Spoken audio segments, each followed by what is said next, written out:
Anil sir, ये जो जिस तरीके की घटना हम सामने देख रहे हैं लगातार, पहले दिन से जब से चुनाव का परिणाम आया तब से ये सारी परिस्थितियां शुरू होती हैं और अब ये लगातार बढ़ती चली जा रही है, खत्म नहीं हो रही, बढ़ती चली जा रही है। सर, मोदी जी हिंसा खत्म करने की बात कर रहे थे या याद दिला रहे थे बंगाल को उस भूली हुई हिंसा का कि भूलिएगा नहीं, हिंसा होनी है? क्या माना जाए इसको? गोधरा पार्ट 2 की तैयारी पहले से ही हो गई थी? कहां है वो नहीं नहीं तमाम जो 2.5 लाख अर्धसैनिक नहीं, बलों के देखिए जो जो जवान थे, कहां है? जी। नहीं नहीं नहीं, देखिए एक तो जो ये जो जिसको कहते हैं सिंप्लीफिकेशन या जनरलाइजेशन नहीं करना चाहिए कि पहले की हिंसा और अब की हिंसा। ये एक तरह का रेशनलाइजेशन है कि पहले भी हिंसा होती रही, आज भी हिंसा। ये पहले की हिंसा वाली हिंसा से इसकी तुलना नहीं की जा सकती। वो पहले की हिंसा क्या थी? नक्सलाइट मूवमेंट में भी, या जो प्रेसिडेंसी कॉलेज के बच्चे थे जो कि टॉप का करियर छोड़ करके, और नक्सलाइट मूवमेंट में कई लोगों को मैं पर्सनली भी जानता हूँ, ऐसे लोग जब गए थे हिंसा के लिए, हिंसा के जरिए बदलाव करने के लिए, उनकी तुलना इन गुंडों से नहीं की जा सकती। इसीलिए ये जो हिंसा वाला में होता है क्या, कि मैं भी गांधीवादी हूं तो मेरे मन में भी रहता है हिंसा के, मैं पूरी तरह खिलाफ हूं। लेकिन आखिरकार भगत सिंह की हिंसा और ये जो दंगाई लोग हैं, इनकी हिंसा से उसकी तुलना नहीं की जा सकती है। पहले की हिंसा राजनीतिक हिंसा थी। ये कॉम्युनल, सेक्टेरियन, एंटी डेमोक्रेटिक हिंसा है। ये माफिया और गुंडों का हिंसा है, ये राजनीतिक हिंसा नहीं है। इसलिए इससे तुलना करके ये एक गलत, हम लोग जो है बोलते हैं कि ये तो राजनीति, बहुत सब लोग बोलते हैं कि वहां तो हिंसा की एक परंपरा रही। हिंसा की कैसी परंपरा रही है? अरे जान दी है लोगों ने, कलकत्ता के नौजवानों ने जान दी दुनिया बदलने के लिए। वो गए बगल के मुसलमान पर चढ़ गए और उनका उनका गर्दन काटने लगे, ऐसा नहीं है। उन्होंने जान की कीमत पर दुनिया बदलने का सपना देखा। ये गलत रास्ता था, लेकिन इस रास्ते का अर्थ जो है अलग है, ये दूसरा है, ये दंगाई है। दे आर कॉम्युनल, ये क्या कहते हैं, गुन्स।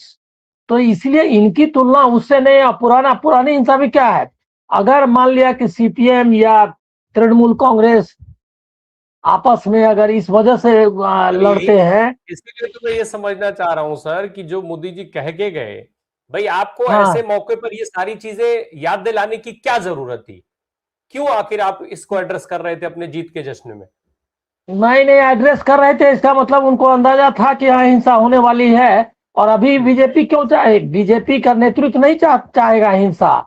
लेकिन जो उसका असली एलिमेंट है और उसका जो कोर आइडियोलॉजिकल ये है, वो हिंसा उसको करेगा ही। ये इस हिंसा का पैटर्न आप देखिए। ये क्या, ये बंगाल की हिंसा है? ये बंगाल की हिंसा नहीं है। बंगाल की हिंसा में न्यू मार्केट में बुलडोजर लेके पहुंच जाएगा, उसके बाद किसी पार्क का नाम बदल देगा, शिवाजी पार्क उसका नाम रख देगा। ये क्या बंगाल का, ये सारा पैटर्न जो नेशनल पैटर्न है आरएसएस स्पॉन्सर्ड वायलेंस का, उसी का पैटर्न है। ये बुलडोजर, ये जय श्री राम, और उसके बाद जो है हिंदू मुस्लिम, ये एक नेशनल पैटर्न है बंगाल। और उन्होंने आज ले लिया अपने हाथ में, अब उसको दोहराना चाहते हैं वही पैटर्न। वो कंट्रोल लिया वहां, और कंट्रोल कैसे लिया आपको पता है?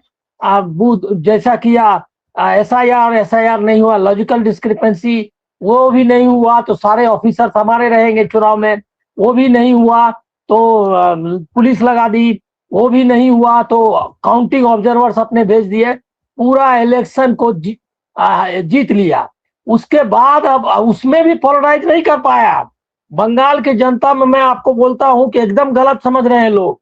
ये बंगाल की जनता में पोलराइज नहीं हुई इलेक्शन में, इलेक्शन को जीत लिया जबरदस्ती। और ये जो गोदी मीडिया वाला सब चिल्ला रहा है, उनको जाके बताइए, उसको जितना परसेंटेज वोट आया उतना मुसलमान नहीं वोट किया है, वो हिंदू भी वोट किया है, बहुत थोड़ा का अंतर है।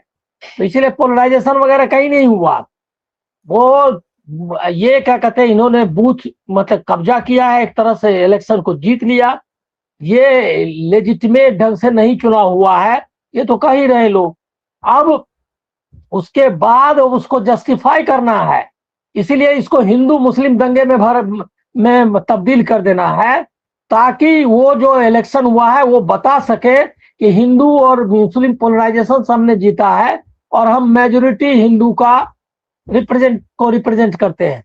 ये है पोस्ट ये क्या कहते हैं रेशनलाइजेशन, पोस्ट इलेक्शन के बाद जो है उसको जस्टिफाई करने का काम।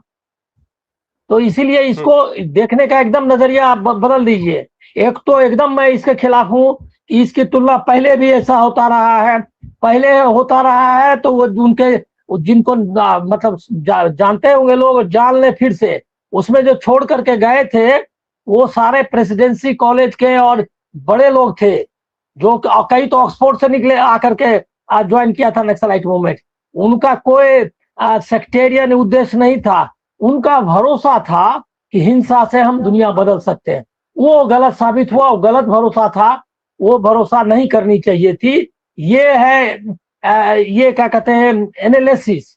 लेकिन इसका अर्थ ये नहीं है कि वो जो हिंसा थी और इसकी हिंसा, ये गुंडों की हिंसा और ये जो कॉमनल दंगाई है, इनसे उनकी नक्सलाइट और क्या कहते हैं सीपीएम के लोगों की तुलना करें, ये उनके साथ ज्यादती होगी। ये भगत सिंह की तुलना गोडसे के साथ करने के बराबर होगी। इसलिए ये दोनों दिमाग में क्लियर रखें। हिंसा का मतलब हुआ जनरलाइजेशन, ये हिंसा हो रही थी, वो हिंसा हो रही थी, ये हिंसा नहीं है, ये वो हिंसा नहीं है।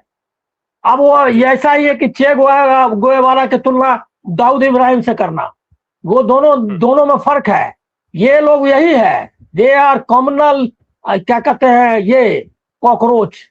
तो ये इनको जो है इनसे तुलना कर।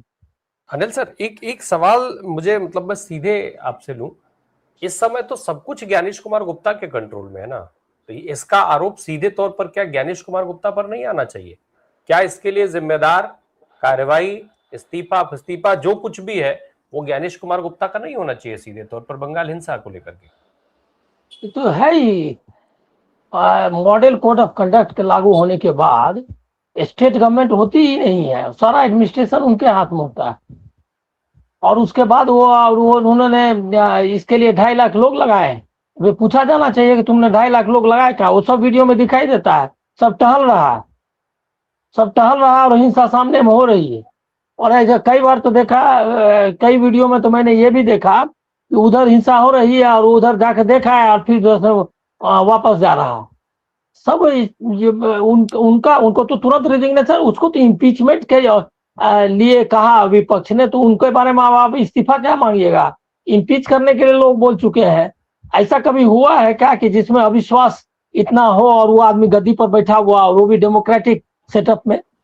इसका मतलब क्या है? इसका मतलब वेस्टेड इंटरेस्ट है। सर, ये लोग नेहरूवादी परंपरा के नहीं है कि आपके ऊपर कोई शंका हुई और ये लाल बहादुर शास्त्री है कि रेलवे एक्सीडेंट हो गया तो जो है हम मोरल ग्राउंड पे इस्तीफा नहीं, मोरल नहीं, इसका पीछे ये विपक्ष, आपने सही कहा, तो विपक्ष भी जो है आधा बात बताता है।